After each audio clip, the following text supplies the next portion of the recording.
इस वक्त मैं फायर पंप रूम में मौजूद हूँ।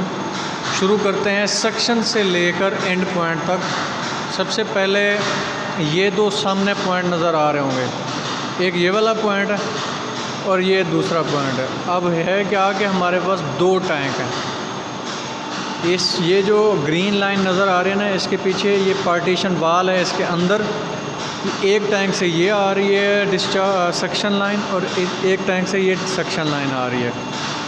अब दोनों में से अगर एक भी खुली है तो इसका मतलब है हमें पानी मिल रहा है, अगर उस टैंक में पानी है तो। आजकल हमारे इस टैंक में पानी नहीं है तो हमने ये वाला वाल बंद किया हुआ है, ये वाला वाल खुला हुआ है, तो हमारा सिस्टम लाइव है। अब ये जो सामने जा रहा है ना, ये हेडर है, ये सक्शन हेडर है पूरा। इसमें दोनों टैंक्स की सप्लाई आगे कॉमन होती है ताकि हमारे जितने भी फायर पंप्स होते हैं उनको पॉजिटिव सक्शन होती है ताकि उसके सक्शन पॉइंट के ऊपर पानी मिले, इस पॉइंट के ऊपर। अब सबसे पहला कनेक्शन हेडर्स में से आ रहा है जॉकी पंप का। जॉकी पंप में क्या होता है, सबसे पहले जैसे ही टेकअप होता है तो एक हम लगाते हैं इसके अंदर गेट वाल, जिसको OSY गेट वाल कहते हैं। आउटसाइड यार्क गेट वाल होता है ये। इसका स्क्रू यार्क जो है ना वो बाहर निकलता है, जब खुला होता है सामने नज़र आता है दूर से कि ये वाल ओपन है। जब ये बंद किया जाता है तो ये स्क्रू है इसके अंदर चला जाता है। उससे क्या होता है कि हम कभी भी चेक कर सकते हैं कि कौन सा वाल बंद है। जैसे सामने वाला वाल बंद है, इसका स्क्रू अंदर गया हुआ है, ये ओपन है, इसका स्क्रू बाहर आया हुआ है। अच्छा, ये वाला वाल इसका ओपन है और आगे इसके सिर्फ जॉकी पंप के अंदर स्ट्रेनर लगाया जाता है। चूँकि ये पंप छोटा होता है, इसका इम्पेलर छोटा होता है, पंप की सेफ्टी के लिए इसमें स्ट्रेनर लगाया जाता है और इसी ने ही हमारे प्रेशर को मेंटेन करना होता है। जैसे कि आप देखिए सक्शन के ऊपर 0 प्रेशर है PSI और डिस्चार्ज ऑलमोस्ट हमारा 150 PSI के करीब है, तकरीबन 145 आ रहा है इस वक्त, और मेरा सेट पॉइंट भी तकरीबन यही है। अच्छा, ये जॉकी पंप का काम क्या होता है कि कभी भी कोई छोटी मोटी लीकेज हो जाए, कोई एयर पर्जिंग हो जाए, तो इसने सिस्टम को कम्प्लीटली लाइव रखना होता है विद रिक्वायर्ड प्रेशर।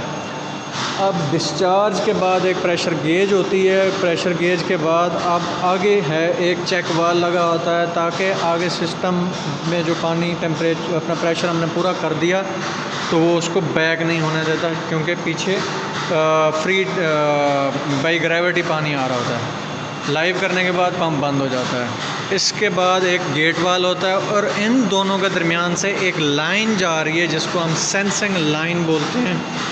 इस सेंसिंग लाइन में ये गेट वाल लगा हुआ है, ये चेक वाल लगा हुआ है, ये उल्टा चेक वाल है। इसका फ्लो वैसे इधर है, इसके अंदर एक 1 mm का एक होल है, 1 mm का। अगर आप देखें तो इसकी डायरेक्शन जो है वो जहाँ से जिस साइड से पानी आना है उसके उलट है। तो इसमें सिर्फ एक पिन होल किया जाता है ताकि सिर्फ सेंस करने के लिए ये लाइन होती है।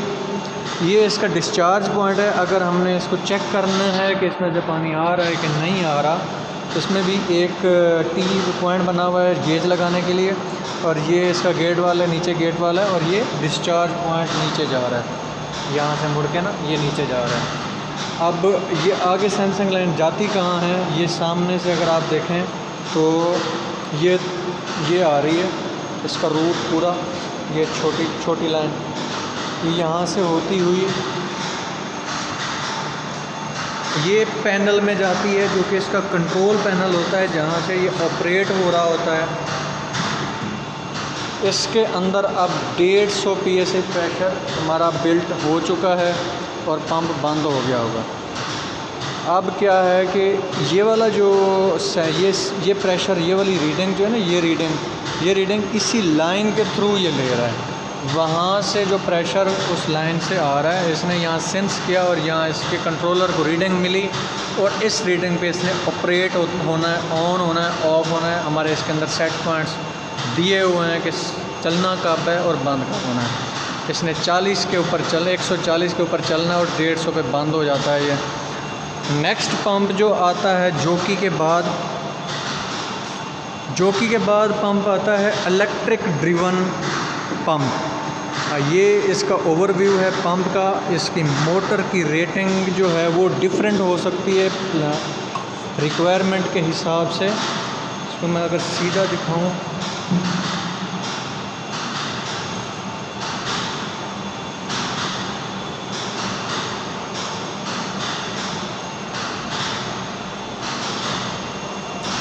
ये इसमें आपको नज़र आ रहा होगा, ये 2970 आरपीएम पे चलता है, 236 एम्पेयर लेता है, 50 हर्ट्ज़ के ऊपर होता है और 200 हॉर्स पावर इसकी पावर है। अब इसके साथ जो पंप, ये है मोटर का डाटा, और ये सामने जो जिस पंप को इस मोटर ने ड्राइव करना है, चलाना है, उस को मोटर ने ड्राइव करना है, चलाना है, उसका डाटा मैं आपको ये दिखा देता हूँ। ये सामने आपको नज़र आ रहा होगा, 1500 जीपीएम का पंप है। नॉमिनल प्रेशर 150 है और मैक्सिमम 175 प्रेशर पीएसआई है। इसका जो आरपीएम इसके भी 2950 हैं, क्योंकि डायरेक्ट कपलिंग है, इसकी कोई पुली वगैरह या बेल्ट नहीं है, जो डायरेक्ट ड्रिवन है, इसलिए ये इसके और मोटर के आरपीएम सेम हैं। अगर हम इसकी बात करते हैं कनेक्शंस की, तो इसके हेडर से एक गेट वाल लगा हुआ है। इस गेट वाल को OS and Y screw gate valve, जो इस तरह मैंने पहले बताया है। इसी तरह इसके बाद एक हमने यहाँ पे टी लगाई है, एल्बो नहीं लगाई, ताकि इसको पानी का फ़्लो अच्छे से मिले, किसी किस्म की कोई रिस्ट्रिक्शंस ना हो। और आगे एक रबर बेलो लगी हुई है, जिसे हम फ्लेक्सिबल कनेक्शन भी कहते हैं, और सक्शन पे के ऊपर एक गेज भी है, और ऊपर एक relief valve, pressure relief valve automatic लगा हुआ है। अगर प्रेशर रिक्वायर्ड प्रेशर से बढ़ जाता है इसके सेट पॉइंट से, तो ये बाकी पानी को ड्रेन करवा देता है। और इसी पंप के अंदर इसके जो बैरिंग्स होते हैं, चलते हुए पंप के बैरिंग्स जो हीट हो जाते हैं, उसकी कूलेंट के लिए या लुब्रिकेशन के लिए यहाँ से एक पॉइंट निकलता है। इस पॉइंट से एक पाइप यहाँ पे आ रही है, जो कि इस बैरिंग को यहाँ को ठंडा करता है या उसकी लुब्रिकेशन करता है, और यहाँ से इसके लिए कूलेंट सिस्टम है इसका। अगर हम इसके डिस्चार्ज की बात करें, तो डिस्चार्ज पे सबसे पहले एक पीआरवी लगी हुई है, ये सामने ये वाली इसके डिस्चार्ज के साथ कनेक्टेड है। इस पे 150 PSI अगर हमें चाहिए, तो उससे जो ज़्यादा पानी होगा या प्रेशर होगा, उसको ये डिस्चार्ज करवा देगा ऑटोमेटिकली। और आगे ये प्रेशर बता रही होगी चलते हुए कि ये कितना प्रेशर पे इस वक्त हमें प्रोड्यूस करके दे रहा है पानी। नेक्स्ट अगर हम ये देखें, तो एक रिड्यूसर लगा हुआ है। तो रिड्यूसर डिस्चार्ज पे इसलिए लगाते हैं ताकि इसको काफ़ी अच्छा ज़ोर ना लगाना पड़े, अच्छे से हमें फ़्लो मिले, फोर्स या किसी किस्म के इसको हर्डल फील ना हो। आगे एक रबर बेलो है, फ्लेक्सिबल कनेक्शन वाइब्रेशन को बचाने के लिए, या वाइब्रेशन जो होती है उसको कंट्रोल करता है। उसके बाद एक चेक वाल लगा हुआ है। इस चेक वाल को वर्टिकल नहीं लगाना चाहिए, जो डिज़ाइनर हैं या प्रिंसिपल रिकमेंड नहीं करता, लेकिन हमने इसको वर्टिकल लगाया था स्पेस ना होने की वजह से। अभी भी हमने इसको हॉरिजॉन्टल कर देंगे हम। नेक्स्ट इसके बाद हमारे पास ये डिस्चार्ज लाइन है। ये डिस्चार्ज लाइन आते हुए सीधा यहाँ से एक पॉइंट निकलता है बाईपास होके, ये वाला ये पॉइंट जो है ना, ये पॉइंट इधर से बाईपास होके जा रहा है। अगर मैं दूर से दिखाऊं आपको, एक तो ये ऊपर वाली लाइन आ रही है, ये डीजल इंजन की तरफ से आ रही है, वहाँ से ये देखें, वहाँ से ये, और ये दूसरी लाइन इसके नीचे जिसमें ये वाल लगा हुआ है, यहाँ से हमने बंद किया हुआ है, क्योंकि ये बाईपास लाइन है। और आगे ये बाईपास हेडर लगा हुआ है,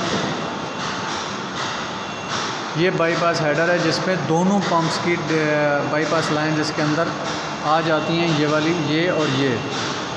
और आगे डिस्चार्ज पे एक मेन वेल्व भी लगा हुआ है। ये वाली लाइंस इसमें कनेक्ट होते हैं, जो कि डायरेक्ट टैंक के अंदर ये पानी दोबारा वापस चला जाता है। या हमने पंप का फ़्लो टेस्ट करना है कि हमें कितना फ़्लो दे रहा है, तो यहाँ पे एक फ़्लो मीटर भी लगाया हुआ है। अब क्या होता है कि हम इसकी डिस्चार्ज लाइन वाला वाल बंद कर देते हैं। यहाँ से अगर आप देखें तो ये जा रहा है सीधा, तो आगे ये मेन डिस्चार्ज वाला, इसे हम बंद कर देते हैं और इस वाल को खोल देते हैं। यहाँ से पानी डायरेक्ट बाहर टैंक में चला जाता है। अब डिस्चार्ज लाइन के बाद क्या होता है, सेम कनेक्शन इसी तरह दूसरे पंप के भी होते हैं जो कि डीजल इंजन ड्रिवन है। ये वाला पंप, इसकी डिटेल मैं आपको नेक्स्ट वीडियो में बताऊंगा, और क्योंकि वो बड़ा ज़्यादा कॉम्प्लिकेटेड होता है। अब डिस्चार्ज हेडर में सारा पानी आ गया, जोकी पंप का भी, ये जोकी की लाइन आ रही है और ये इसके इलेक्ट्रिक ड्रिवन की लाइन आ रही है। अब यहाँ से 3 कनेक्शन निकलते हैं इस हेडर से। एक जो कि मेन बिल्डिंग को पानी जा रहा है, ये वाला। दूसरा ये जो कि एक्सटर्नल हेडरेंट को पॉइंट जा रहा है। तीसरा टेस्ट हेडर यहाँ पे हैं, या अगर हमने किसी किस्म का कोई टेस्ट करना है या कोई रील्स लगानी है तो बाहर हमने ब्रीचिंग इनलेट लगाए होते हैं। मैं आपको वो बाहर से भी दिखाता हूँ। अच्छा, बाहर से अब ये टेस्ट हेडर है जिसमें 6 हमने लैंडिंग वेल्व भी कहते हैं, हम इसको हेडरेंट वेल्व भी कहते हैं, ये लगाए हुए हैं। अब इससे क्या फ़ायदा होता है कि जब हमने अगर पंप की परफॉर्मेंस को चेक करना है तो यहाँ पे 6 की 6 रीलें लगा के खोल देनी है, और उससे क्या होगा, हमारे पंप की जो एफिशिएंसी है उसमें नज़र आ जाएगी कि फ़्लो कितना आ रहा है, प्रेशर कितना आ रहा है और हेड कितना आ रहा है किसी भी रील का। और जो दूसरा कनेक्शन है वो ये है जो कि अंडरग्राउंड जाके हमारे हेडरेंट सिस्टम को देता है। जैसे वो सामने ये हेडरेंट लगा हुआ है, उसके साथ रील भी है। अब तीसरा कनेक्शन ये था ये वाला जो कि बिल्डिंग की सप्लाई है। अब बिल्डिंग को सप्लाई करने से पहले एरिया वाइज एक अलार्म चेक वेल्व असम्बली लगाई जाती है, जो कि ये सामने नज़र आ रही है आपको। यहाँ पे इस असम्बली की डिटेल कुछ इस तरह है कि अगर मैं आपको बताऊँ, इस असम्बली में एक प्रेशर स्विच लगाया जाता है जो कि हमारा बता रहा होता है आगे कंट्रोल सिस्टम को, फायर अलार्म सिस्टम को बता रहा होता है कि इसमें फ़्लो हो रहा है या नहीं हो रहा।